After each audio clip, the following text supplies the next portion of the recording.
Well, this one really needs no introduction. It is rivalry week. USC facing UCLA for the 95th time, this time at the Coliseum. We will be here for the next hour, hour and a half. Who knows how long it's going to go? Maybe 20 minutes. Who knows? It's the day after Thanksgiving, so you never know. But we will be talking about the game. We'll talk about some previous matchups and definitely be talking about this Saturday's matchup with you guys. All those things coming up next.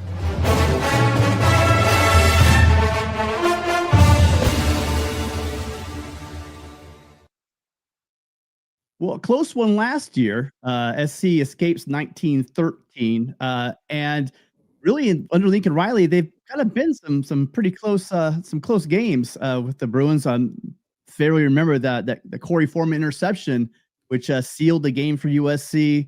DTR, it was just it was a quarterback battle in that game, just throwing on who had the ball last. Seemed like that was going to be the one that won. Corey Foreman has his moment in the sun at USC and steps forward, intercepts it. USC has, for the most part, been getting in on the good side of the ledger. 19 of the last 26 have gone to the men in Cardinal and Gold. But this is a new one. We will be discussing the game, but I do want to pick your guys' brains out there. I'm definitely going to talk to Jamal about favorite games, favorite players from the feud, and anything else you guys want to talk about. The phone number is not up. It will be up in a second. 888-99-RILEY. Give us a call. I'm also going to drop the StreamYard link in there for you guys. But Jamal, how was your Thanksgiving? Well, Tim, great to see you and happy Friday night. And no, Thanksgiving, first one with, I've got a 14-month-old. And so it's technically her second Thanksgiving, but really her first in terms of just with the personality and the ability to interact. So obviously the family wants to, spend as much time with her as possible that they've kind of come from out of town. So schedule's been a little wonky here the last couple of days, but in the best way. And, just such a fun time of the year. We're a few weeks out from Halloween. We got a few weeks until Christmas and the New Year. Feels like we're in the heart of the holiday season. So it's been a really, really special Thanksgiving. How about you, my friend? How the last few days been? Relaxing. That's what happens when you get a little bit older. Your kids are older. It's just you don't have to be the star of the show. You're going to other people's houses, not to your own house. It's nice. It's nice to do that kind of Thanksgiving. Don't get me wrong. I miss the old days having the kids over to the house up, but it's nice. It's just nice to have another Thanksgiving with no incidents, right? Because usually they say Thanksgiving is like a crazy day for stuff to go wrong, and whether it be a burned turkey, a dry turkey, or whatever, went without any incidents. Put it that way. Love it. This game on Saturday the same way. Yeah. Oh my goodness. And we're here, Tim. Feels like we were just talking about this game last year, and it's so funny how when you're sort of in the teeth of it, it feels like every day in season almost feels like its own storyline. But we fail to recognize. I mean, the college football regular season is 90 days out of the year. I mean, it's unbelievable to sort of think about. It's September, October, November, and especially with this game kind of being pulled to the left. And you and I are such historians of this game, and I'm excited to be chatting with you about not just this edition, but the history of the game. It goes by way too fast, but really excited to break this down with you as always, Tim. Yeah, I mean, we don't go back as far clearly as this series, but it's the game that the old heads talk about. I remember I've heard stories. My dad talk about the only Heisman Trophy winner, Gary Beeben. I think that's when also UCLA won their national championship. Was under Beeben? Was he the quarterback? Yeah, in 54. Yep. So some really, really great back and forth over the years. I mean, obviously the big one people remember is the OJ cutback in that game in the 1968, 69, I don't know, somewhere around there game. And then, let's just jump into it all the way for everyone. So let's just talk about your player. The player, when you think about this game, now, who's the guy you think about? And I personally, I think about that 2005 Reggie Bush game. That's what I call it. Reggie goes for over 10 plus yards of carry, 260 yards. And the Bruins were ranked. I mean, if they weren't top 10, they were right around top 10. Yeah. USC. That was UCLA came in 12th in that game against, the juggernaut that was SC. It was actually really interesting, right, Tim? If you recall that 05 game, it was sort of set up to be undefeated versus undefeated, actually. And UCLA was kind of a team of destiny that year in 05. They had 4 fourth quarter comebacks to sort of keep preserving their undefeated season. And then 2 weeks prior to the game, UCLA goes up to Tucson, and they were always sort of a shoddy defense that year, but had a ton of offense with Maurice Jones-Drew, Drew Olson, Mercedes Lewis, all those guys, and just got shellacked against Arizona. That was a 52-14 game, and UCLA was sort of as high as 6 that year. That dropped them down to 12, so it was headed to be kind of a 1 versus 5, 1 versus 6 kind of game. Ended up being 1 versus 12.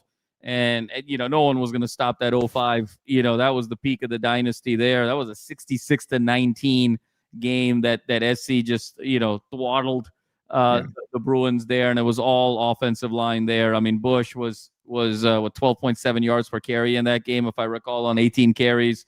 Lendale ran wild. It was just SC, superiority in terms of running game and offensive line. But I'll tell you, the year before was such a fun one too. I mean, you can compare which Reggie Bush game you want. You want the 05 game in the Collie, you want that 04 game in the Rose Bowl, where he busts that original run, that cutback, and then he famously flips into the end zone, and then he has a second first quarter touchdown that was 70 plus yards, and that, the Rose Bowl was going bananas there. That ultimately ended up being, in a lot of ways, a very interesting game. It was 29-24 that particular year. SC ends up kicking 5 field goals in that game. Tim, if you recall, people were afraid that it might have cost Leinart his Heisman that year because he was so uneven in that game. Of course, Leinart prevailed to win the Heisman, but in a lot of ways that sort of, I think, put some thoughts in his head that maybe I want to come back one more year, and so some great games. But man, that OJ Beeben game, that cutback 21-20. The late, great Keith Jackson, I remember him describing the game. He said, the Rose Bowl's on the line. The national championship is on the line. The Heisman Trophy is on the line. The city bragging rights are on the line. That has to be, for sort of historical significance. Obviously, it predates both of us. So, we weren't there. We didn't have sort of firsthand experience. But just the way people talk about the mythology of that game, you have to believe that one's way at the top. Yeah, for sure. And then the weird thing about that 05 game is we thought UCLA was to be the big impediment. Sure, I don't know, maybe if they were just gassed because of that game to UCLA, but that's when Fresno State comes and gives USC a hell of a scare, and that's when Reggie just, again, the ball behind that might be the Reggie back, game. Behind his back, Tim, when he put that ball behind his back and just like the OJ cutback there and cut it back. I mean, to me, that's the most iconic moment in college football, the 21st century. And I'm biased because, people may jump to, the Vince Young run, on 4th and 6 or something about the kick 6, perhaps, if you're that didn't happen. Wait, Jamal, guy. Jamal, and the NCAA said that game didn't happen. So. Yeah. So, I mean, But to me, just in terms of pure football, and the drama of it all, and just the pure football play, man, Reggie putting that ball behind his back and stopping on a dime against Fresno State, man, that was the ultimate there for me, and the peak of the peak. Yeah, so many great games to go through, and I mean, I think when I was really young, there's that Affolter catch in the back of the end zone with USC winning last second. There were a couple of those. It's great. That's the thing about this rivalry. There's so many. There's so many plays, that you can remember. You remember, if you don't remember the game, you remember the play. There's plays that came out, plays that came out. But yeah, for me, it was a hell of a. I'll tell you what, one of the greatest games UCLA games I have watched was that one, the DTR game, where Corey Foreman makes that interception. Because talk about your game where there's a lot of explosive offense, and looks like both defenses took the night off or didn't get off the bus. I don't know which story it was, but. That was a back and forth battle that really is usually typified these games. But I have to say, though, overall, it's kind of been difficult to watch USC and UCLA just kind of slip from the limelight, because this nationally used to be one of the big games of now it's an afterthought. Tim, I mean, you said it best. I mean, I'll start with sort of the first point. I mean, that 22 game, that 48-45, and, Caleb at the peak of his powers. Jordan Addison had 12 catches in that game, and it was sort of shot for shot there with DTR and Caleb. And, I think when Latu sacked Caleb with about 3 minutes to go in that game, because no one got a stop in the second half. It was sort of wild. It was just touchdown. When Latu sacked Caleb, with about 3 minutes to go, the whole stadium thought UCLA was going to win the game. The UCLA fans, the SC fans, just because of how the game was going. UCLA finds their way past midfield. You're still at about a minute 20. It's sort of set up right perfectly. And Corey Foreman, comes out of nowhere, the Buster Douglas moment really of his career. Yeah. We hadn't heard from him before, hadn't heard from him since. He was such a decorated player for, from a recruiting perspective. It makes the biggest play. And to that point, perhaps the most dramatic Lincoln Riley win, in my estimation. I know the Iowa game recently, he went crazy on the sideline. It was huge for him. But in terms of sheer drama, I would still put that 22 Victory Bell game as sort of the most dramatic win of the Lincoln Riley tenure. And Tim, you said it best. I mean, it's hard to imagine this, but when you and I were growing up and well, into the 2000s as well, it used to be Michigan, Ohio State on ABC at 9 a.m. And then it used to be USC, UCLA on ABC at 12:30. Like that's where this game was at one time. It was sort of shot for shot in terms of the best rivalries in all of college football. And then usually what ABC used to do, if you recall this, Tim, is, they'd probably put like Florida State at like 5 p.m. Like that was kind of the triple header in terms of rivalry week and then CBS would do like Alabama Auburn. But I mean, those were the marquee games. And so I just wish we get to a point where that comes back in a significant way. SC's sort of trying to take that next step and come back on the rise. UCLA is a total rebuild at this point, so they're in two different places. But man, it would just be so great for the city of Los Angeles and for college football in Los Angeles, and selfishly for LAFB for that game to be a preeminent game once again. And it's such a unique rivalry. I mean, you got these two schools that are 12 miles apart. You got house divideds, you got family divideds. You've got parents going to one school, children going to another school, siblings going to different schools. It's so unique. And, you and I talk about this offline, and, we have with Ryan as well. It's so unique that, at a place like LAFB, we can cover both USC and UCLA. Like, what network covers Ohio State and Michigan? What network, sort of covers Alabama and Auburn? It just doesn't happen. But it happens sort of in this unique way because they share a city, and it's very much of a kind of a sibling rivalry. So I just hope that we get back there, and last year was kind of a lackluster game for a number of reasons. This year, both teams are kind of stumbling in different ways. But man, I would love for this thing to, I would wish for the 22 game to be kind of the juice in the game year over year. No, there is nothing like this. I mean, you even bring up they call it the game, whatever. There's no rivalry that's separated in or two Division I schools of this caliber playing each other, meeting annually like USC and UCLA have done. I mean, the beginning, even every great game has a trophy, and USC and UCLA have the Victory Bell. And if you guys don't know the story behind the Victory Bell, the Victory Bell was a gift that was given to, I think it was the library, Jamal, given to the library at UCLA. Yeah. Some USC students roll in, steal it, have it hidden probably in some fraternity house somewhere in some closet. I don't know, whatever it was. And then the schools got together, and finally it just resurfaces again, and it becomes the trophy for the annual trophy for the winner of this game. So, I mean, even that in itself is a great story. It just shows you. And the thing is when you talk to the fans, a lot of the fans talk about Notre Dame being the big game. But, historically before, let's face it, it's changed a little bit, right? There's not a bunch of Southern California kids on these rosters like it used to be in the past. And so before all these kids grew up playing each other and knew each other. So if you ask the players what the big game was, it was absolutely USC, UCLA. That was their rival. You probably hang out with them all throughout the year, but when the season starts and the hate begins, and then you want a bragging right. So this thing goes back, 80 plus years with the Victory Bell, and then and even longer for this rivalry. I'm glad that both schools made it to the Big Ten to allow this thing to continue. I mean, quite frankly, I don't think there's any way in hell, even if UCLA hadn't joined the Big Ten, that USC was going to drop them from the schedule. I think they would have been a given to be on USC's schedule no matter what had happened in that game. But Jamal, I just think there's just nothing like it. And I'm really waiting for the day when both these schools get back to where they should be, because there's just too much talent in Southern California. These schools just have to keep it home. No doubt about it, Tim, and really well said. And hopefully this is the start. Interesting thing about this week, and I know we'll get into this week's game and kind of break it all down, but UCLA had to actually bring in some of their kind of past greats to tell this roster about the history of the game, because they have so many transfers, on the roster, to sort of almost educate them on the game. And I just, it's just sort of where we are in college football.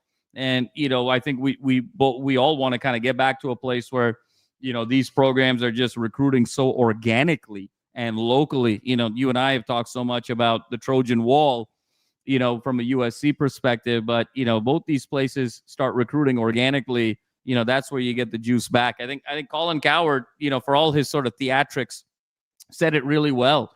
Earlier this week, he said, back when I was growing up, and he was referring to himself, said, look, number one running back in California would always go to USC. The number two running back in California would always go to UCLA. And then the number three running back, had to sort of decide between the other Pac-10 teams. And 6 times out of 10 would decide to go be a backup at USC. Like, that's how, it was back then. And I think that's where we want to kind of get it back to now, where it's you sort of have two options, from a SoCal perspective, and long way to go there, but hopefully both these schools know how to sort of adjust with this new landscape, and we get back eventually. Yeah, I have little doubt of that. Just got to figure out. I think USC's on their way. I think UCLA's got some work to do. But we have a first call. You want to grab that first call? Let's do it, man. Let's do it. All right. We're introducing a hi caller. What's your name and where are you calling from? Hey, can you hear me? Yeah, I got you. How you doing?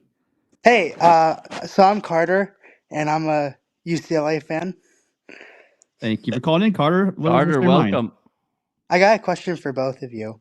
So I know that Bob Chesney's like the big hire for UCLA, like the big dream hire, I guess you could say.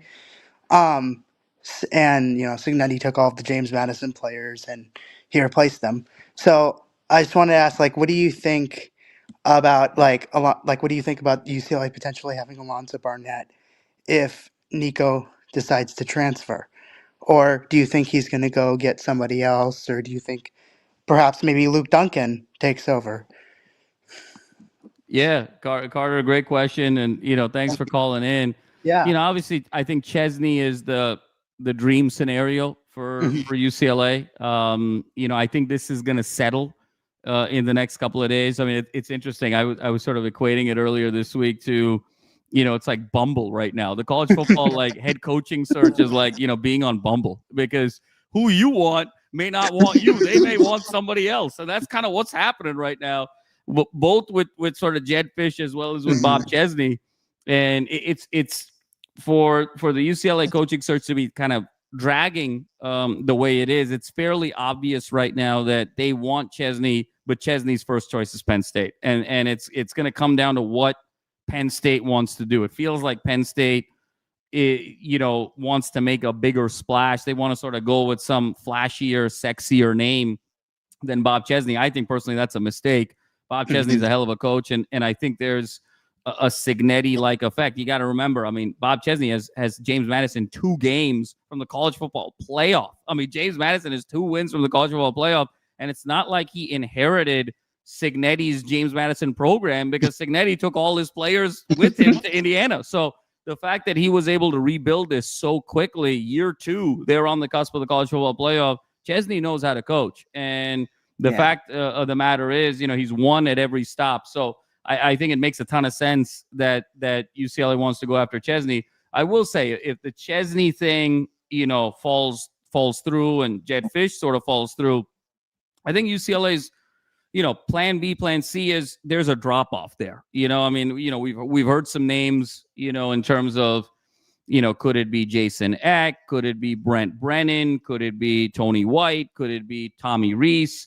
A lot of names, a lot of good there, but there's some serious gaps. And I think if it ends up being one of those coaches, I have a feeling, my sense is that Nico is going to explore his options outside of UCLA. He's been a warrior this year for everything that he's gone through, in terms of national sort of perception and whatnot. That offensive line is right now not a power 4 offensive line. He's taken an absolute beating, and he's stood in there and really been a warrior this year. So I think if Chesney is the coach or Jet Fish is the coach, I think UCLA's got a great shot to keep Nico. I think if one of those two guys isn't the coach, I think Nico is probably going to explore his options, and I think the betting favorite would be that he would play elsewhere in 2026. Tim, I think you're on mute, my friend. Yeah, he's on mute. Sorry, I was screening a call. I think you nailed the Chesney situation, so I'm not going to touch that. With Nico, I mean, he could not have been happy with how the season washed. I mean, granted, you can't really blame the whole program, but he only has 1 year. I don't think he's going to want to hang around. He's going to go and show what he can do and get some tape on, for him for the NFL. So I'm almost positive he's definitely be in the wind. So, yeah. So what's your score prediction for the game on tomorrow? UCLA 700, USC 0. I think that's practical. I think that might happen. Very practical. Very practical. That's 100 touchdowns. Yeah, absolutely. In 60 minutes. That's likely. Yeah, absolutely. I love it. Tell you what, there's nothing more dangerous than a team that's got absolutely nothing to lose going up against a team that's got absolutely everything to lose and could potentially lose their head coach if they lose this game. Depending on what the program thinks. Yeah. So here's what I'm going to say. I think a lot of fans, I think I'll be completely out as far as my confidence in this game. But the program is moving in the right direction, Carter. Whether SC wins UCLA, and I'd be embarrassing I'm sorry, it would. It'd be embarrassing for USC to lose to a Bruin team that's obviously on its heels right now, without a coach. I don't, without their starting quarterback, even with Nico, I thought that it was going to be a game, early, but that USC would pull away. Because I just don't think that UCLA has the offense to keep up, but without him in the game, I don't think this game's going to be very close. Either way though, a loss would be a black eye to USC and a way. See, here's the thing with Lincoln, we could kind of hang it on this year. The fact that he's lost 2 games, both of them to top 10, top 5 teams. Yeah. They're going to they have a legitimate chance to win the national championship. But the loss to Illinois was kind of, that was tough to swallow. Just like the losses to Minnesota last year and to Maryland. I mean, those are losses that you just can't have. This would be pretty close on the level of that Maryland loss if SC lost this game. So you'd begin to scratch your head, and this one would be at home. And the one thing I will tell you, though, about USC is it's been questionable, especially also Lincoln Riley. I mean, Lincoln Riley's record, going back to Oklahoma, record at home is just insane. Even at USC, it is incredible. So if this is on the road, if there were some other things, maybe in the works, I know USC is out without a couple of offensive linemen. We're still without our top 2 running backs. But even without all that said, I think USC should win this one pretty handily. Yeah, Carter. I mean, I think the first part there is spot on. I mean, UCLA is coming into this game with nothing to lose. There's I was equating it earlier in the week with Will Decker about, it sort of reminds me of the Keanu Reeves movie, The Replacements, when they sort of know that it's their last game, it's their last half, and they're just sort of cutting it loose at the end. That's sort of what I think UCLA's mindset is going to be tomorrow, because it's the last game of the season. Most of these guys aren't coming back. The coaching staff isn't coming back. I mean, they're just going to sort of let it all hang out. So in that regard, it's a very dangerous type of opponent, because it's almost like when you play someone in poker and it's their first game, the first time, that beginner's luck, you're like, you have no idea. All of these irrational things. Yeah. So you're sort of scheming for someone who's rational, and you're playing an irrational opponent. So I definitely think there's going to be an element there for UCLA. For SC, I think it's interesting. I don't know if they have everything to lose per se. That would have been the case had SC prevailed against Oregon and Eugene, and there was a college football playoff berth on the line, then absolutely. But I think SC kind of comes into this game a little, stumbling a little bit, kind of, I think, physically and emotionally as well. But this would, I think, the difference, and Tim, you and I have talked about this, the difference between 9-3 and 8-4 for this season in terms of this schedule and how it would play out, there's a massive difference in terms of perception. SC sort of wins this game 9-3. it was the most James Franklin year Lincoln Riley could have, right? Like you won the games you were supposed to win. You didn't win the games you weren't supposed to win. 9-3, but you don't beat Iowa last year, and so there's games that you wouldn't have won last year. So you're not ecstatic about the season by any stretch of the imagination, but the sky isn't falling either.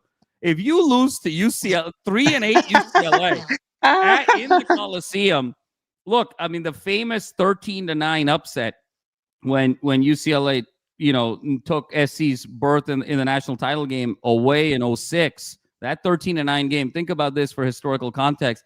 SC was a 10.5-point favorite going into that game.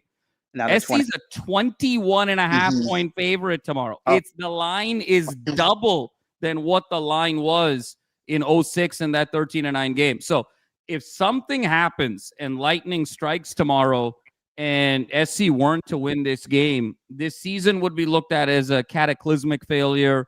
And I think the seat for Lincoln Riley gets hot immediately. And the whole perception and conversation in the offseason just completely changes, because whatever goodwill was acquired from the Iowa win, from going on the road and beating Nebraska, instantly goes away. So, now the likelihood of that happening is extremely, extremely low.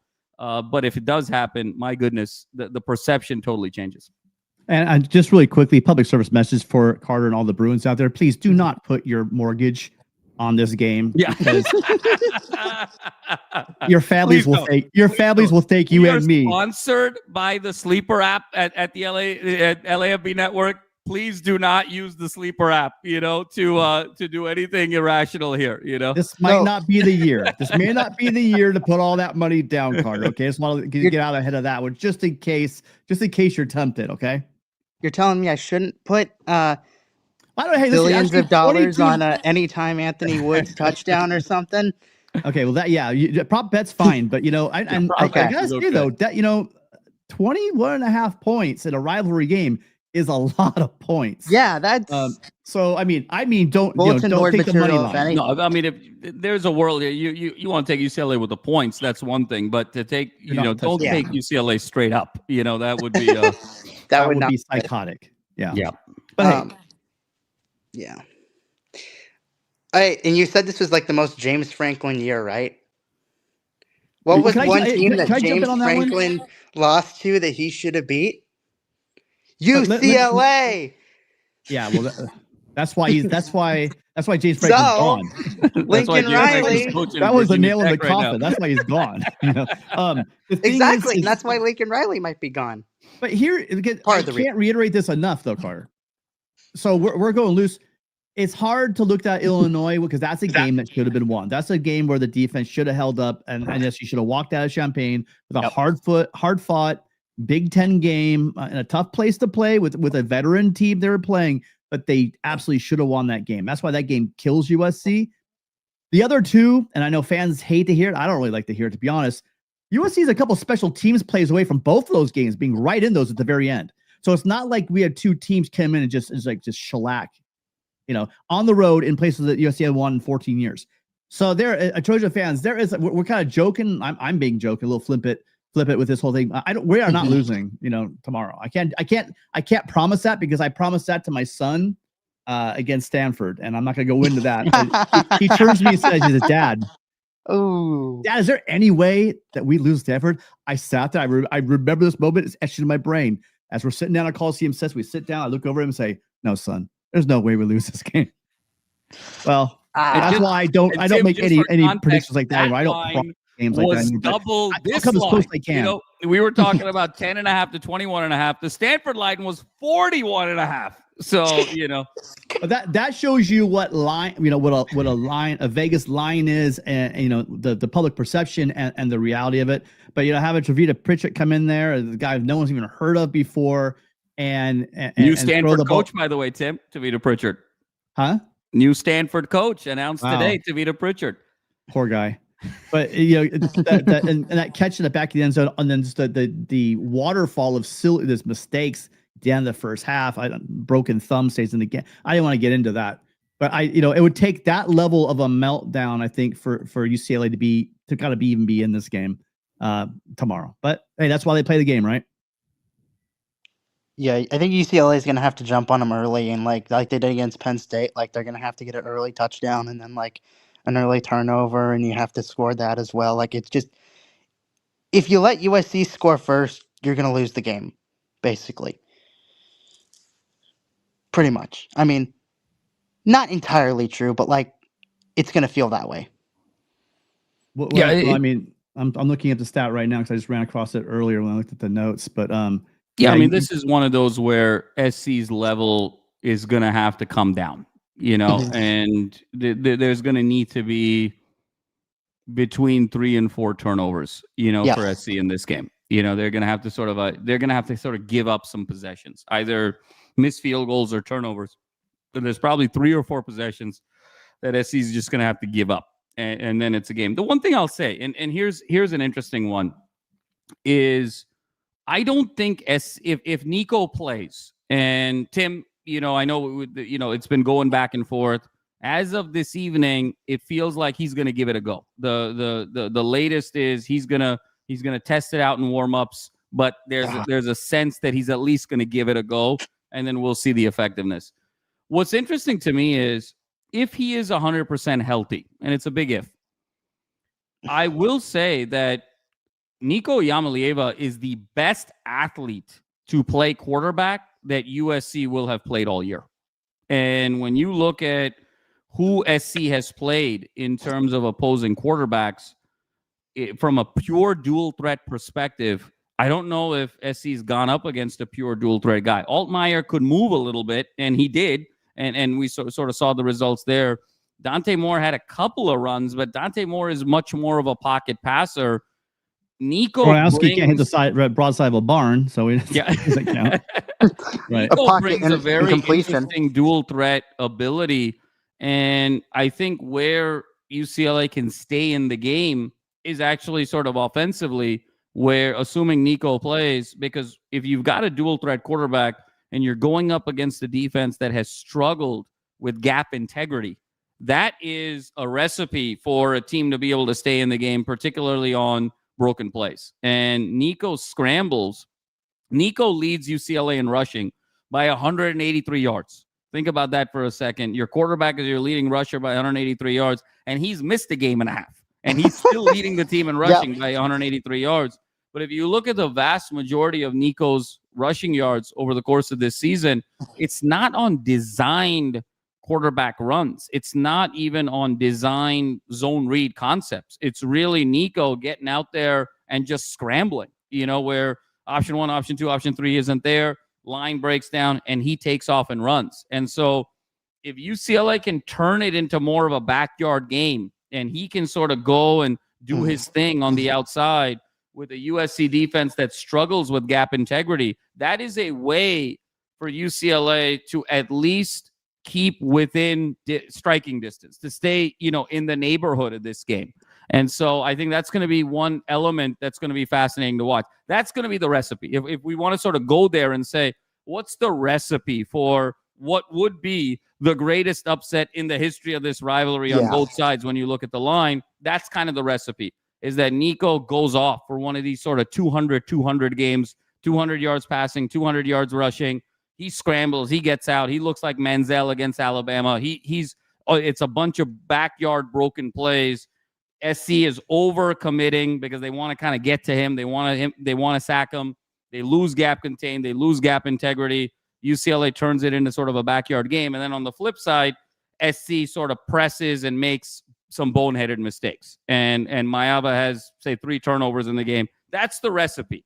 There has to be some combination of that to happen for UCLA to have a shot tomorrow. But if SC... I hate to be the wet blanket, but the only time that Jaden had a propensity to turn the ball over this year is when he's under duress. Yep.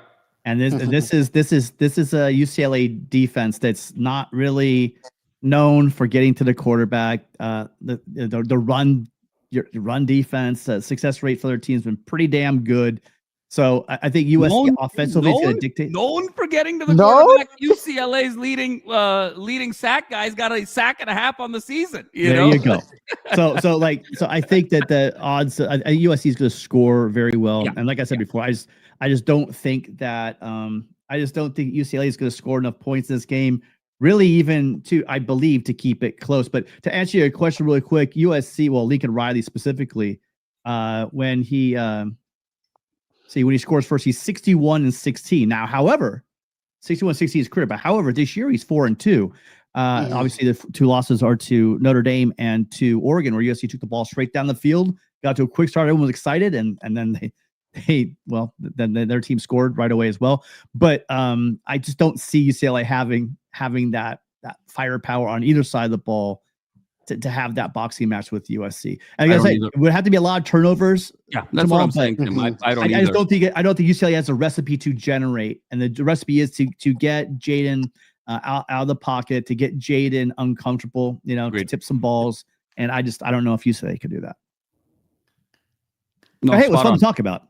Yeah, no, I mean, my point, Tim, was the game would have to take on that type of form for it to be close. And I agree with you. It's a bad matchup because Jaden, it's a function of discomfort, right? With Jaden, his success, particularly early in the year, was with a simplified playbook with sort of 80% one-read throws. And, he's got those two security blankets in those all-world receivers to be able to sort of cover up any indecisiveness that he has. So if you can't get to him and he can sit back there, he's either going to eventually make the right read, or he's just going to find his two all-world receivers and jump it up there, and they're going to come down with it. So fully agree with you, Tim. You have to be able to rush, and it's just something that UCLA just hasn't been able to do this year.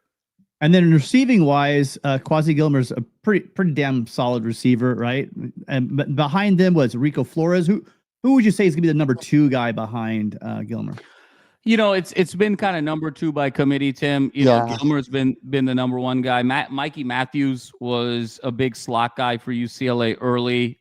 Flores has the biggest upside. And, he's a guy who, frankly, looked like he was going to be wide receiver number 1 early in the 2024 season. Injuries sort of derailed him. And then they got Titus Mokialo Timolala, who's kind of another, he's a senior, knows how to kind of get open. But I would say in terms of ceiling after Gilmer, it's Rico Flores Jr. But, that number 2 receiver is really by committee. It's all 3 of those guys. I'm a big TMA fan. Listen, appreciate Carter. Thank you for checking in with us. Thanks, guys. I would wish you luck, that would be a lie, so I can't do it. We're just gonna let it go. Appreciate you calling in. Jamal, I wish you luck. Thank you. You're Absolutely. welcome. I will need it on all fronts for sure. Absolutely. All right, 4's up forever, and thank you guys for letting me come on. Oh, thank you. Appreciate it. Appreciate hearing it. It's good to have any, even if it has to be a UCLA fan, I'm glad it was you, Carter, if I had a UCLA fan call in. So I appreciate you calling in. All right. Well, that's a show for the night. Call-in show is over. I'm just kidding. I'm just messing around. We're going to hang for a little bit longer, but would like to see if you guys have been here. A lot of you guys have been for the past 40 minutes or so. Please go ahead and hit that like button and give us a call. You're running out of time. 888-997-4539. I also dropped the StreamYard link in the chat.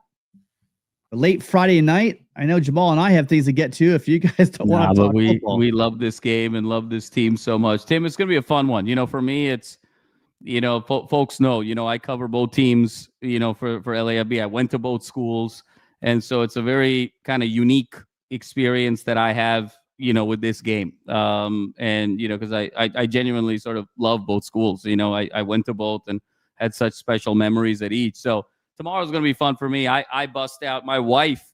Tim, I think I told you this, but you may not have been on LAFB last year at this time last year. But, my wife made me a custom Letterman's jacket a couple of years ago. That's half USC, half UCLA. I only wear it once a year. I only wear it to this game. And so it's in the closet 364 days of the year. I bust it out for this game. And tomorrow I plan to be there with my best friend from SC, who was my college roommate. And I plan to be there with my dad, who bleeds UCLA. So it's going to be a fun one for me to sort of experience the true house divided nature of this rivalry. That's rough because you'd have one happy person and one depressed person no matter so what. it's always going to be that outcome, but should be a fun one either way. All right, we got another caller. Hi, caller. What's your name? Where are you calling from? Josh Gates, Salt Lake City, Utah. Hey, Josh, thanks for calling in. What's going on? So I just kind of wanted to get you guys' take on the safety situation. I guess Kamari playing tomorrow, or is he out? I think it's supposed to be a game day decision, but it looks like he's going to play, right? Yeah. Oh, he is going to play. Okay. It looks like it. It's supposed to be. It will be a game day decision. Game time. Yep. Okay. Cool. I just kind of want to get your guys' take on Urlacher and Pierce taking over the safety positions. How do you guys look at it for next year?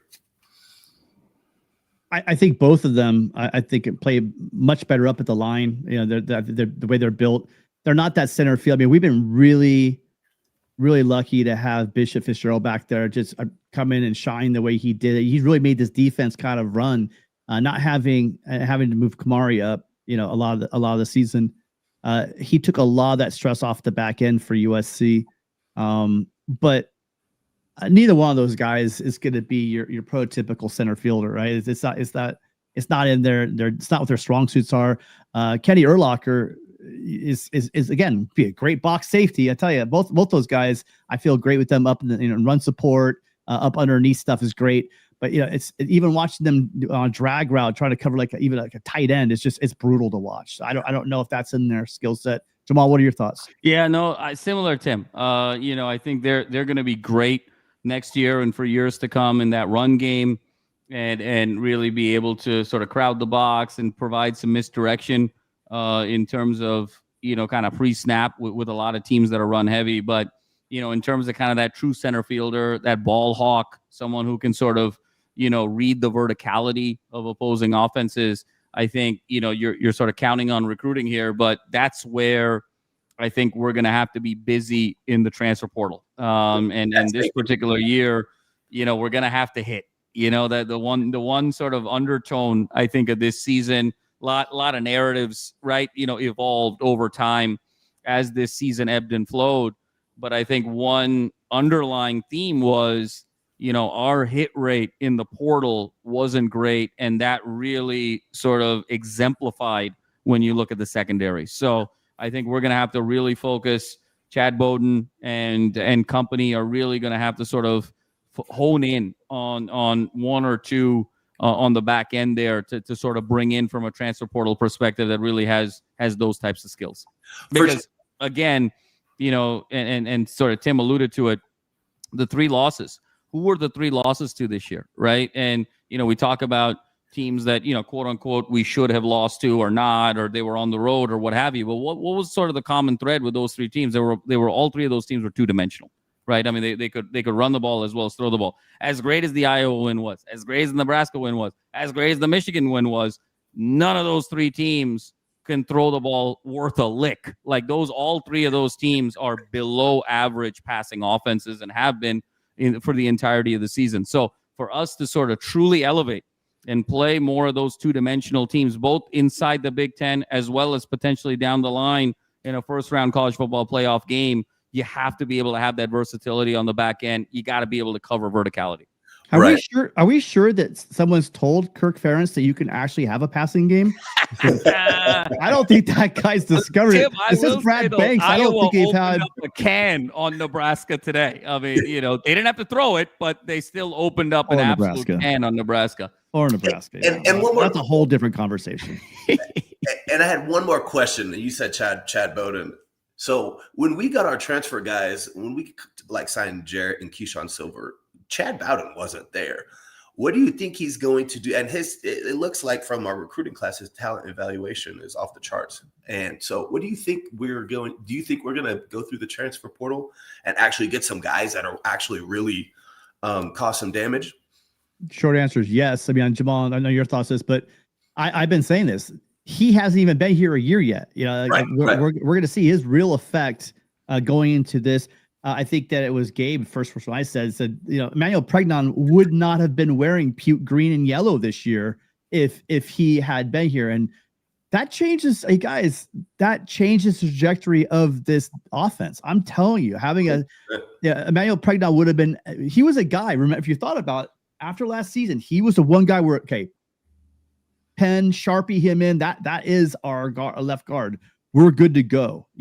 Imagine having him and then having Tobias at right, and then Justin Twanu at right tackle, and you have an offensive line that's going to be incredibly formidable.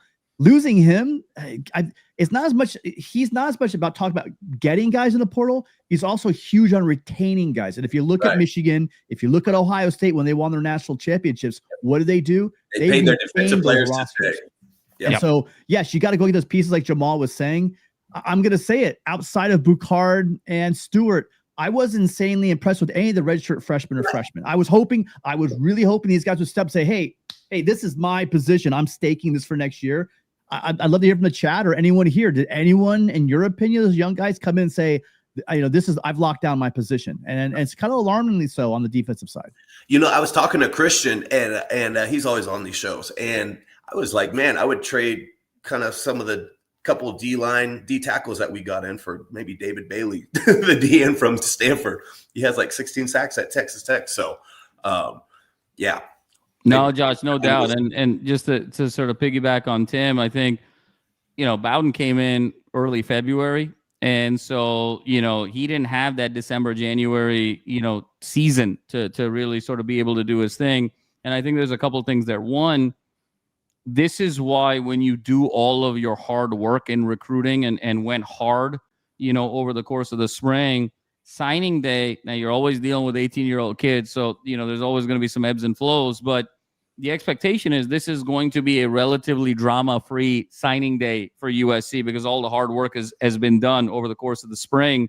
And then number two, so the capacity and the time opens up to go address guys in the portal in terms of positions of need.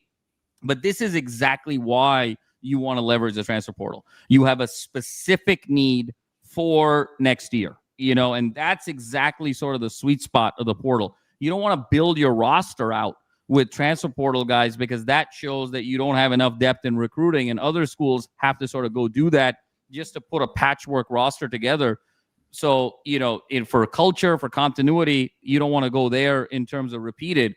But for exactly the situation that we're describing here, how do I get a ball hawk safety for 1 year as my younger guys develop? This is exactly why you want to use the portal.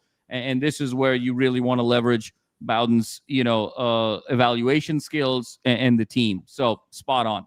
Cool. Well, I appreciate it, guys. Thank you. Thanks so much, Josh. Really appreciate you calling on a Friday night. Yes, sir. Later, brother. Later. Thanks, Josh. Yeah, and the thing with Bowden, the retention is important. Picking the new pieces are important, but I do think the evaluation process. I think that there's more eyeballs on it this year as well. So I mean, the staff was pressed pretty hard before that. I mean, it's been evolving, you guys. First you brought in the defensive staff, then you start bringing the support. When you brought in Bowden, then you started bringing in all these other the other like GMs from other programs. They're doing their due diligence. So I think USC has the talent out there, the eyeballs out there, that are going to pick up the pieces that USC needs. And I hope that's the guys that right now are playing it tomorrow, that they realize that. Famously it was during the Pete Carroll era, and you had Clay Matthews, and I always forget his brother's name, but his brother was a walk on the team as well. And they were talking about the fact that Pete Carroll walked in and said, it showed all the returning guys. He showed all the recruiting tape. Hey, these guys, every one of these guys are coming in. I got a top recruiting class coming in. All of them are coming for your jobs. And I really hope, because I love this team. I love this young talent, this team. I hope they get out there, they ball out tomorrow, because there is a bumper crop of recruits coming in the 26 class, and they are going to go out. And I don't want them, Jamal, to go ahead and pull a guy from other school and recruit over the top of them. But, if you don't get out there and get it done on the field, I mean, listen, they got to do what's best for the program, what's best for the team. So let's get all those guys. I think you all know who I'm talking about. There's 4 of them that I really think can make an impression on this game. And I think tomorrow might be the right day to do it.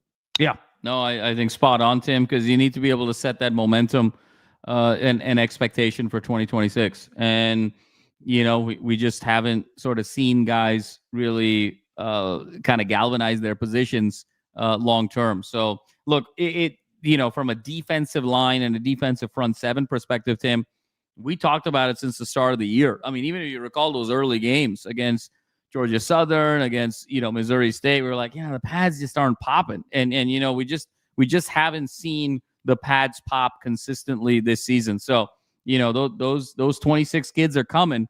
Now there's also it's a double-edged sword, because what is a realistic expectation that a 26 class can have in terms of impact as true freshmen holistically on a roster, right? So there's a double-edged sword there. I think it would be unreasonable for us to think that this 26 class that's coming in is going to just radically transform the 26 season.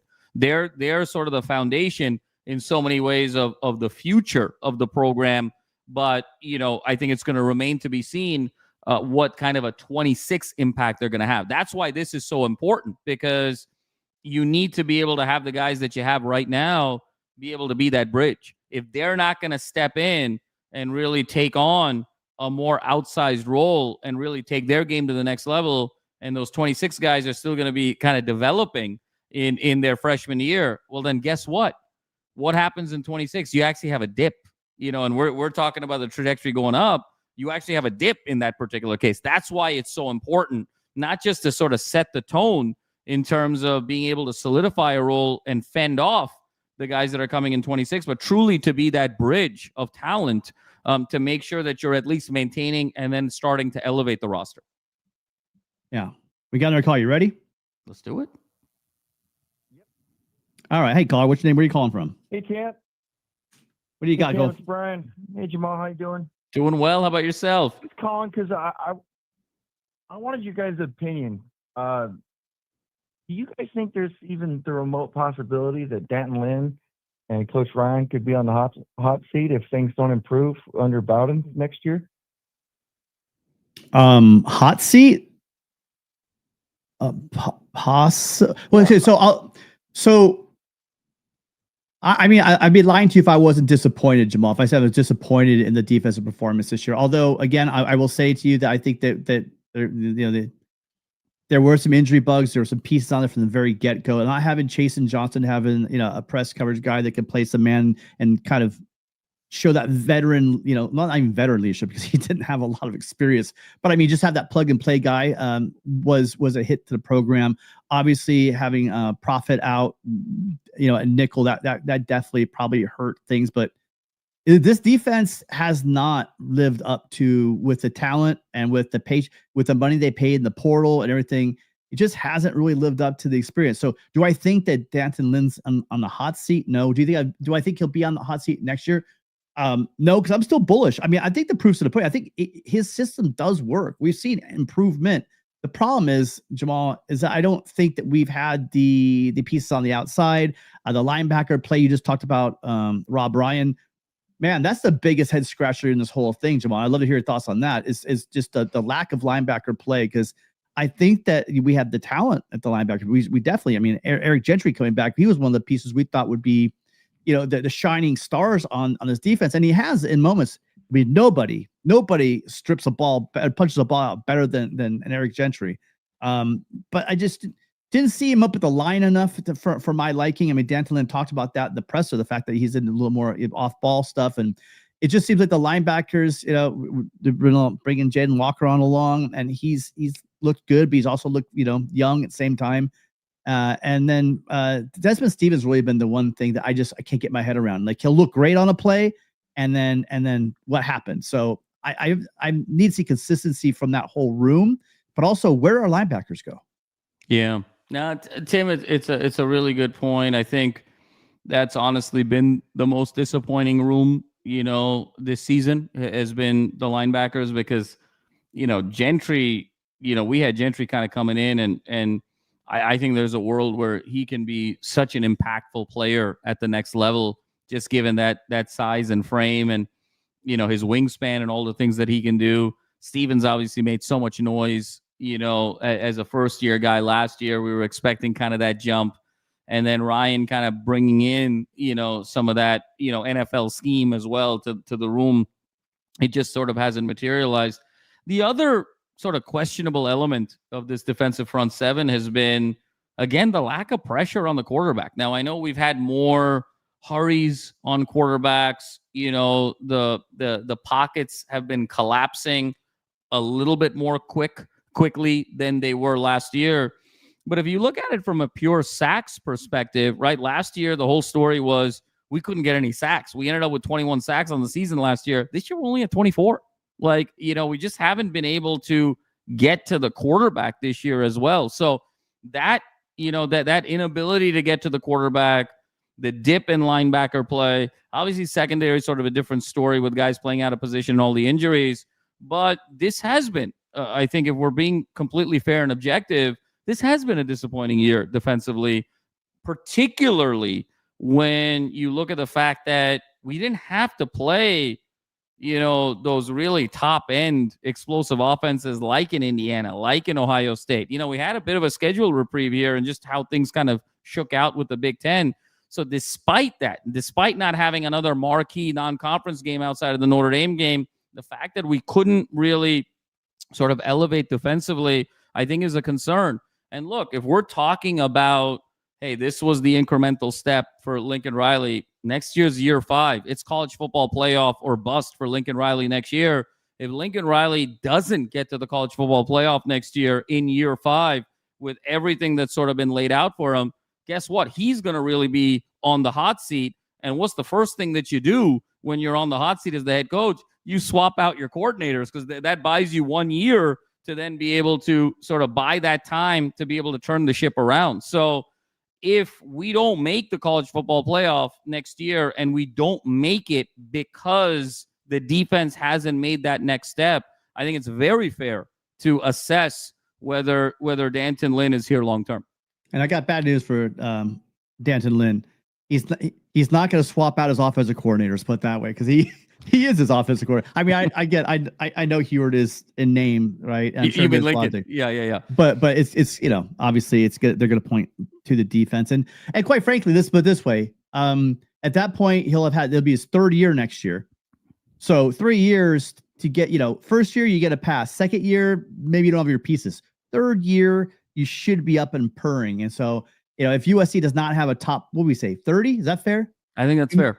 A top 30 defense next 30. year. I think that there have to be some hard looks at, because you give Lincoln Riley a top 30 defense with that offense. Don't get me wrong. I'd like to be, you know, there's also schools like Oregon and Ohio State that have top 10 offenses and top 10 defenses. That's when you start talking about winning national championships. But great call. Appreciate your time, Brian. Anything last moment you have for us? Just one little quick observation. I think D'Anton Lynn gets a pass this year because we didn't, as Jamal mentioned, the pass rush. We didn't have a predominant pass rusher, and D'Anton Lynn's system really shines with a star pass rusher. And then to speak to Coach Ryan, his unit underperformed, but they were put in a bad position all year long because of what you had mentioned in the beginning, Tim, with the injuries on the back end. The linebackers having to bail out the defensive backs all season long kind of put them in a rough spot to also deal with the run. So I'm hoping that performance was because of what I just said and not because we have a coach that's NFL pedigree, but NFL players are already at a certain level when you're teaching them. You're not teaching kids, and he's teaching kids, and that might be a disconnect. I got you. Let you guys go and listen to the other callers. Thanks for taking my call, Tim. Always good talking to you guys. Jamal, God bless. Talk to you soon. Brian, Thanks great so call. much for the call. Yeah, great call as always, Brian. Appreciate you calling in. Thanks for all the support, obviously. You know, at some point though, I mean, again, I'm guilty of this as anybody. At some point, you just got to say, hey, look, you're getting paid top dollar to be a coordinator here at USC. And regardless if you have every piece you need, regardless if we need to move pieces around, that's why you're getting paid that kind of money. And I'm not saying that this year has been abject failure, because I don't think it has. I think he's moved some pieces around and kind of made lemons out of lemonade at some point. But it's not like USC in a majority of these games did not have overwhelming talent, and to see the production and to see teams that you should have no reason getting the passing yards they got in this season. or especially early on in the year, that was a bit tough. This is gonna be our last call. Okay, Jamal, then we're gonna get on out of here. You got it. Go? Sounds All good. right. Hey, hi, caller. What's your name? Where are you calling from? Hi guys, this is Dave from Iowa. Dave, how you doing? Hey, Thanks for Dave. calling in. It's been a while. How you doing? It's been a while, yeah. I kind of took, attempted to take the season off from calling for my own mental health, but I'm back on. But I've always been listening and listening to your shows, listening to everyone's perspective and stuff. I just joined about 10 minutes ago on today's show, so I'm not sure if it was asked, but what do you think the perspective is on accountability when, from our perspective, the standard is the standard, you're committed, you're not visiting elsewhere, and you go visit another school and, theoretically it's a mix of the whole Leach-Rapia and then he commits elsewhere. And the idea of okay, there's a high standard of accountability before you get to campus, and then on the field, it doesn't look like there's a whole lot of accountability. So how does that correlate from your perspective? Well, we can go into it, but you know what you need to do, Dave? By the way, Jamal, it's your fault he relapsed, not mine. I'm not taking the blame on this one for the call. Hey, Dave, what you need to do though is Ryan Dairu just put out a pretty good video today where he kind of goes into it. He does a great job talking about how accountability is a lot of things. You can get in a kid's face. I think he said it perfectly. And I said the same thing actually at the call-in show, I think. Here's your situation.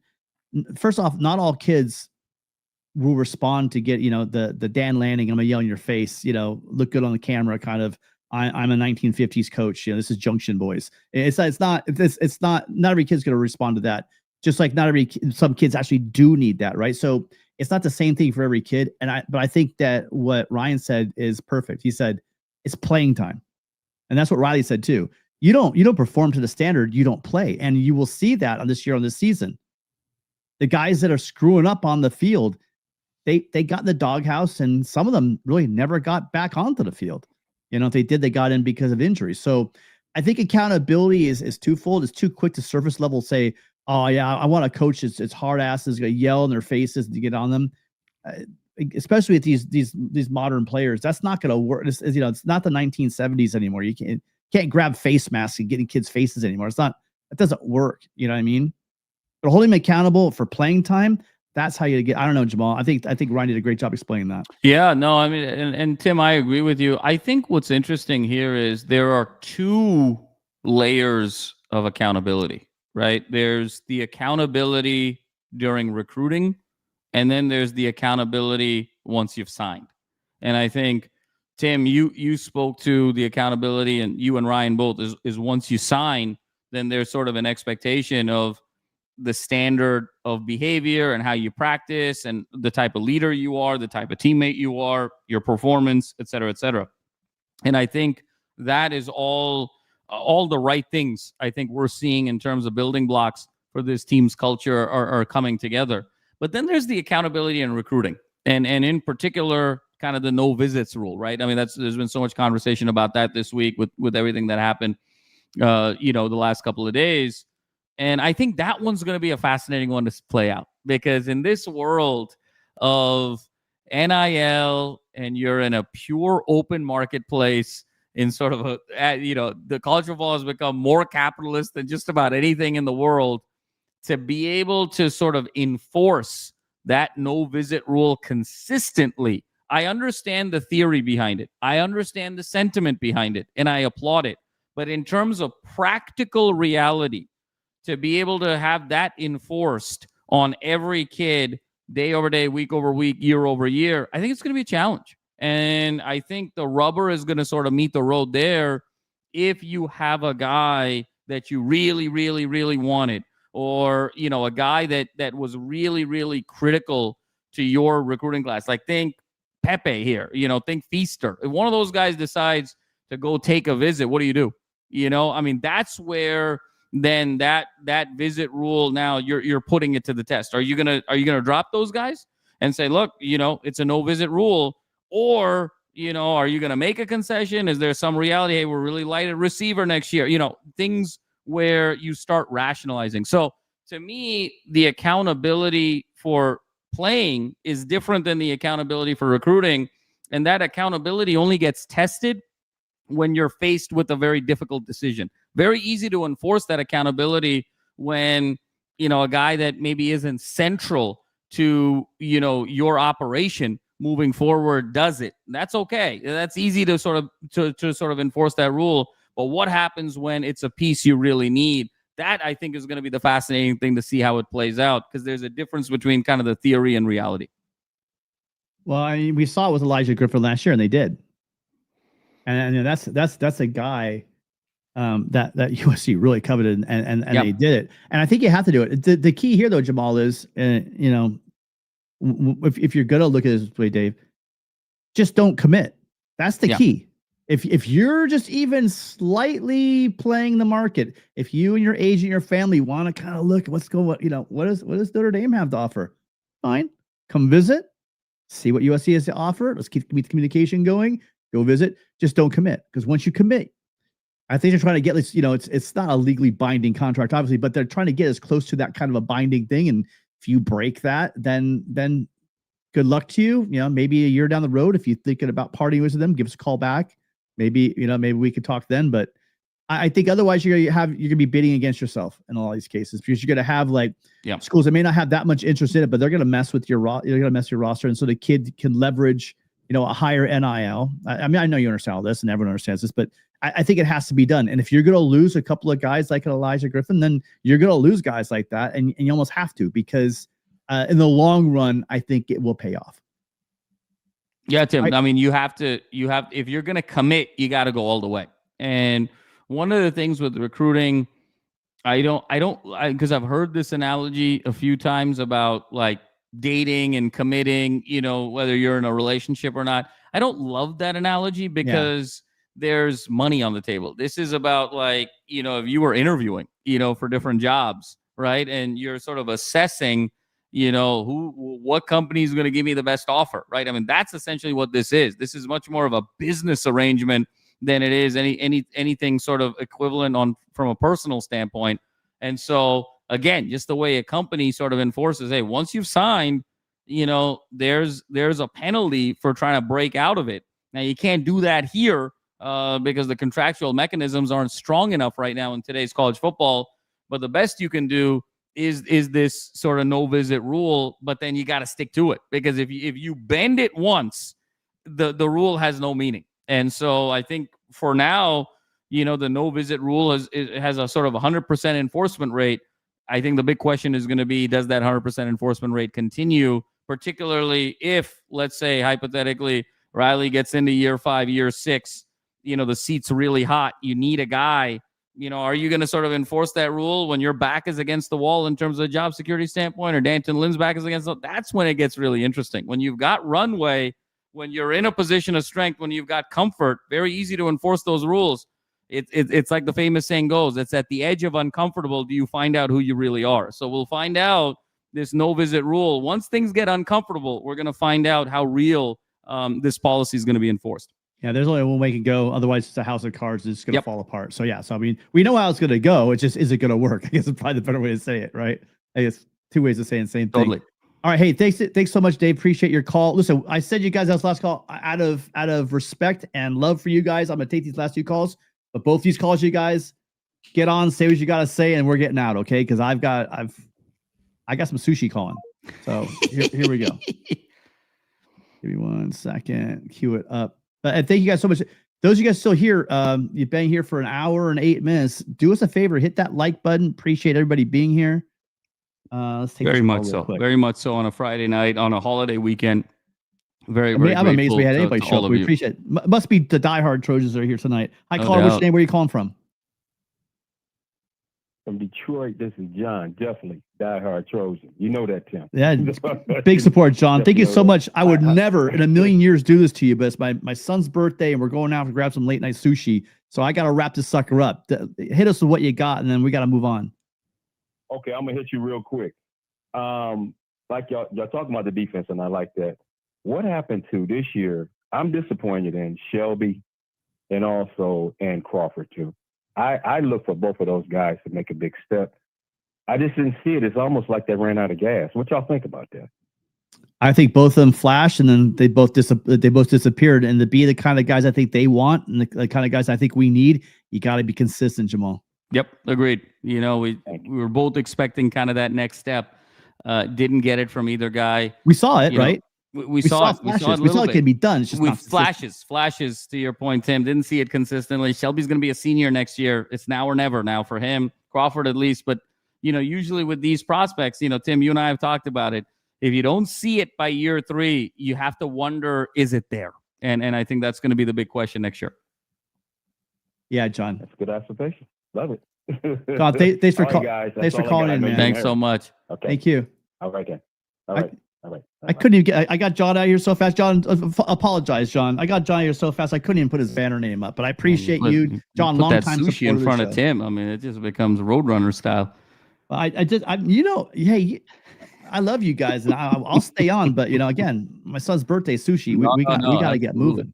We got sushi coming. Hi, caller. What's your name? Where you calling from? Hey, what's up? It's Rudy. Rudy. Thanks for calling, Rudy. What's on your mind? Hey, listen, just a heads up. It's totally against the show. I don't normally do it, but You're in a rush. we're in a rush. Got you. What do you got for us? Cool. It's all good.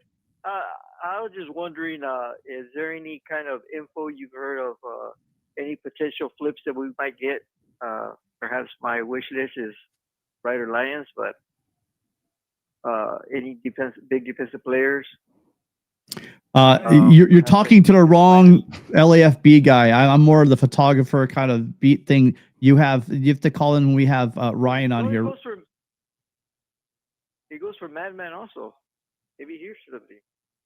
Well, Jamal, what are you hearing? You got any? Look, I mean, and you know, to your point, I mean, Ryan's the one who's sort of focused on recruiting. I haven't heard anything in terms of sort of any sort of danger to what I'd call our ESPN 300 guys. You know, kind of our top 10 for the 26 class. That there's really any danger of any flips right now. Having said that, December 3rd is signing day. You're dealing with 18-year-olds. But like I said earlier, I would this feels very much like a drama-free day on December 3rd. I would be stunned if we had any sort of notable flip at this point. You know, just given the quantity and frequency of interaction that we've had with our guys in this 26 class, feels like it's sort of locked up. But you know, in recruiting, nothing is ever 100% until you get to signing day. Yeah. Solid. I mean, I think they're pretty solidified, Rudy. I just wanted no flips against it. I want to flip for us. I'm sure there'll be a couple here or there. I mean, it's signing day, and things do change, and it's going to be. But I think that what you look at with USC, I think for the most part, they're all going to be solid. And as far as a last minute, I mean, could happen, right? Because USC does need some. You know, it also depends on a lot of decisions that are made by the guys that are draft eligible. I'm sure there's a lot of pieces that could change in the spring signing probably period. But I think as far as for coming up, because the class is so big right now, Rudy, that you know you have to see where the class nets out in terms of number. You know, because you know the target was 35, and you know they've essentially hit that number. So you got to think of it inputs and outputs, right? In terms of just even roster spots, even guys going out and guys coming in. When you've got a 35 number, now it's gonna come down to, you know, the guys who are on the line from a draft perspective. What are they gonna do? Like, what's Kamari Ramsey gonna do? You know, in terms of does he stay? Does he go? What's Iamaleava gonna do? Does he stay? Does he go? You know, and then you've got about 5 or 6 guys that are sort of right on the line. Now, depending on what they do, then you're gonna get more aggressive on the flips. Hope that's good enough, but hit up Ryan. He'll tell you. But that guy that it'd be 35, but isn't it 34 now because that little crybaby left to Illinois? Yep. Yeah. We're sitting at 34, but the 35 number, Rudy, was more a number that we have sort of imposed on ourselves to sort of build out the pipeline. You know, even if the number is at 34. You know, from a roster construction and depth per position standpoint, you're still in a good spot. 35 was just kind of the number that we had set in place. All right. Hey, listen, Rudy, thank you. We'll All right, guys. we'll be Thank you. back. Thank you very much, guys. You guys have a safe, good weekend and fight on. Fight on, Rudy. on. Kick some ass. Let's have some bear tomorrow. It's gonna happen. I got USC, so no one asked me. I got USC 55-19. Ooh. I like that number. I It just came to me. 59-13. That number just came to me, Jamal. I don't know where it came from. I love it. I love it. It's just a number that popped in my head. 59-13. Okay, 13. Nice. Go. 69-13. All right. Hey, now hold on. Should we put you on? Should we? All right. Thanks, Rudy. Let's put Jamal on. Let's put Yeah. Jamal over the coals right now, and then we can get out of here. Let's do it. I got it 41-27. I think UCLA is going to be able to score a little bit, but 40 plus. Look, we haven't scored 40 in 7 straight games. That streak ends 6 straight games. That ends tomorrow. 41-27. SC wins comfortably. I don't think they cover, but they win comfortably. Awesome. And by the way, just want to quickly thank Josh Gates. Thank you for the phone call, but also thanks for our latest membership, right? Guys, we'll see everyone. We're going to be at the game. I'm sure that Ryan and I, maybe we can drag Jamal down onto the field with us. Let's do it, man. You know, and we could do a post-game wrap-up down there, but we will be going, we'll get a video out right after the game like we have been doing for the games, and then you guys can meet us here Sunday morning for our Victory Sunday. Oh, I can't say that because I can't make that prediction, but most likely Victory Sunday will be here at 9 a.m. at our normal time. Jamal, any last words before we get out of here? Just always a pleasure, Tim. Thanks so much for everyone for staying with us on this holiday weekend. Always so grateful for the Trojan family. And Tim, go enjoy that sushi and the time with your son.